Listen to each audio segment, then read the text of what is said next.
اعوذ باللہ من الشیطان الرجیم بسم اللہ الرحمن الرحیم۔ السلام علیکم ناظرین، کیسے؟ امید ہیں آپ سب خیریت سے ہوں گے اور اپنے اہل خانہ کے ساتھ خوش بھی ہوں گے اور محفوظ بھی ہوں گے۔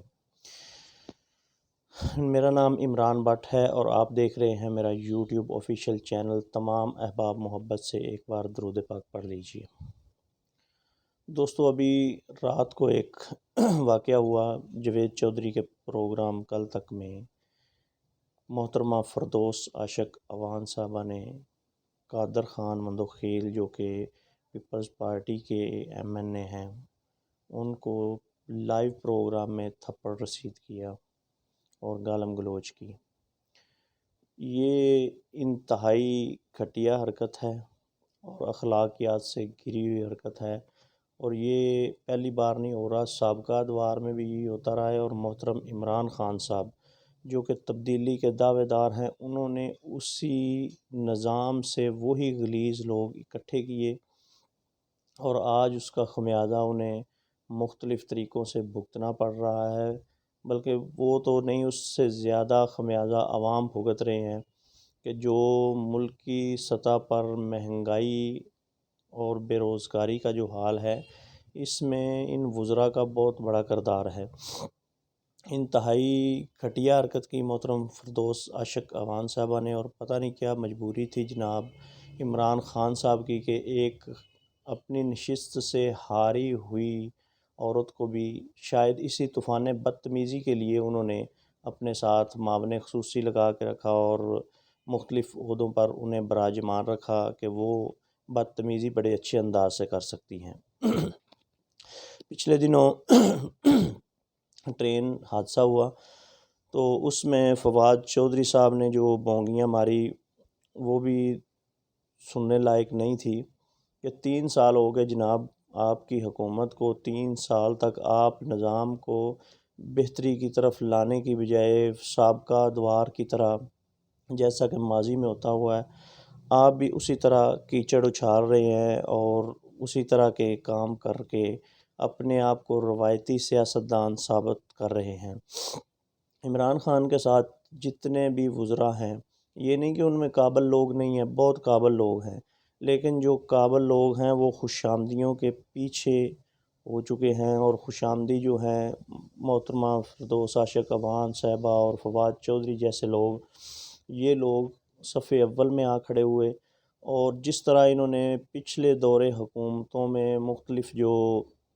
وزراء اعظم تھے، ان کی غلط پالیسیوں اور غلط مشوروں کی بنا پر وہ ذلیل ہوتے ہوئے اقتدار سے ان کو ہاتھ دھونا پڑا۔ میرا خیال ہے کہ محترم عمران خان صاحب کے ساتھ بھی یہی ہونے والا ہے، کیونکہ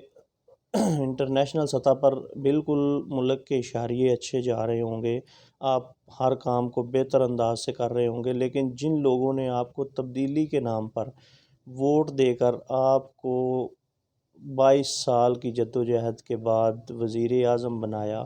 ان لوگوں کا خیال کرنے کی بجائے آپ نے ان کو ان وزیروں کے حوالے کر کے اور ان کی جو رئی سے خون اور ان میں جو جان تھی وہ بھی نچوڑنے میں کوئی کسر نہیں چھوڑی۔ غریب آدمی آپ کو لائیو کال پر بھی بار بار وہ صف ماتم بچھا کر بیٹھ جاتے ہیں کہ ہمارے ساتھ یہ ہو رہا ہے، اور آپ نے اس پر ابھی تک کوئی بھی رد عمل نہیں دیا، اور نہ ہی اس پر کوئی بھی آپ نے ابھی تک کوئی واضح پالیسی یا حکمت عملی ترتیب دی ہے۔ تو غریب آج بھی اپنا جو غریب آدمی جو ہے اس کی صورتحال آج بھی وہی ہے، وہ بالکل جو غربت کی انتہائی نیچے جو لکیر ہے اس سے بھی نیچے جا رہا ہے۔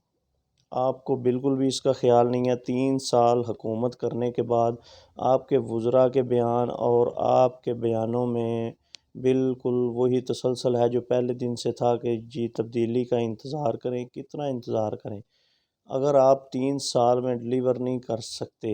تو اس کا مطلب ہے آپ کو گھر چلے جانا چاہیے، اور جب تک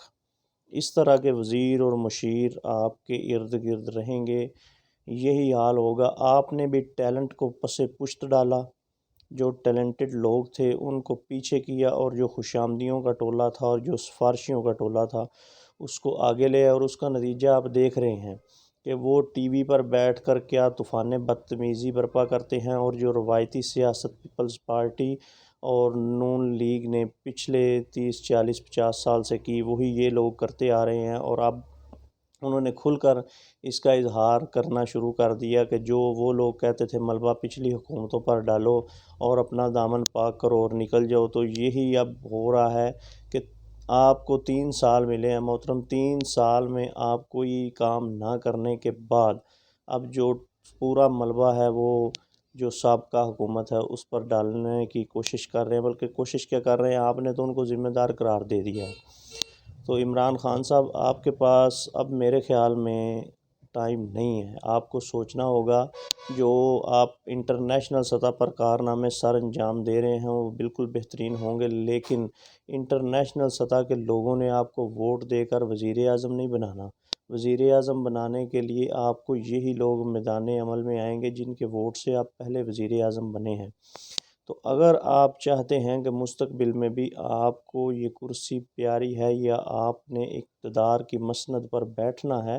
تو آپ کو اب ان لوگوں کے بارے میں سوچنا ہوگا۔ انٹرنیشنل جو معاملات ہیں ان سے ذرا نظر ہٹائیے اور جو ملکی معاملات ہیں ان کو سنبھالنے کی کوشش کریے۔ غریب آدمی جو ہے اس کو ریلیف ملنا چاہیے اور فی الفور ملنا چاہیے۔ جو بجٹ آ رہا ہے میرا نہیں خیال کہ اس میں بھی غریب آدمی کو ریلیف ملے گا۔ ہوگا یہ کہ ایک طرف سے کوئی 5 روپے کم کر کے دوسری طرف 50 روپے ایڈ کر دیے جائیں گے، اور جو مڈل آرڈر اور غریب طبقہ ہے وہ پھر اس بجٹ کے بعد پس کر رہ جائے گا۔ تو آپ کے پاس ابھی بھی وقت ہے، چند دن باقی ہیں۔ آپ کو کوشش کرنا ہوگی کہ آپ ملکی حالات پر جو خاص کر مہنگائی کے حوالے سے بنے ہوئے ہیں اس پر آپ نظر ثانی کریں اور غریب آدمی کو فی الفور ریلیف دینے کی کوشش کریں، اور اپنے وزراء جو کہ انتہائی بدتمیزی اور ڈٹائی کے ساتھ اپنی نااہلی کو چھپانے کے لیے دوسروں پر کیچڑ اچھال رہے ہیں، ان کو فی الفور تبدیل کرنا چاہیے۔ آپ نے بھی وہی کیا جو سابقہ حکومتوں نے کیا کہ وزیروں اور مشیروں کی ایک فوج آپ نے ساتھ رکھی ہے جو بالکل نااہل ہیں، اور ملک کی دولت کو لوٹنے پر وہ اس وقت پوری طرح پنجے گاڑ کر شروع ہو چکے ہیں، اور تقریباً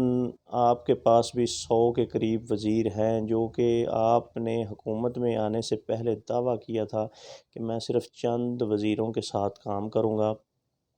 آپ کی معاشی ٹیم بالکل جو کہ اس وقت آئی اور فلاپ ہو گئی، تو اس کے بعد بھی ایک اچھی معاشی ٹیم بنانے کے لیے اتنا عرصہ نہیں لگتا، 3 سال کا عرصہ ہو چکا ہے۔ تو خدا را آپ نے رہنا ہے یا نہیں رہنا، اس کے مستقبل کا فیصلہ تو اسی عوام نے کرنا ہے، اور آپ کو چاہیے کہ جن لوگوں نے آپ کو ووٹ دے کر اقتدار کی کرسی تک پہنچایا ہے ان کا خیال کریں، ان کی بد دعائیں اور آہیں لینے کی بجائے ان کی دعائیں لیں، اور اس بجٹ میں غریب آدمی کو جتنا ہو سکے ریلیف دیں۔ بہت شکریہ تمام دوست، اپنا بہت خیال رکھیے گا، کمنٹ سیکشن میں اپنی رائے سے آگاہ کیجیے گا۔ اللہ حافظ۔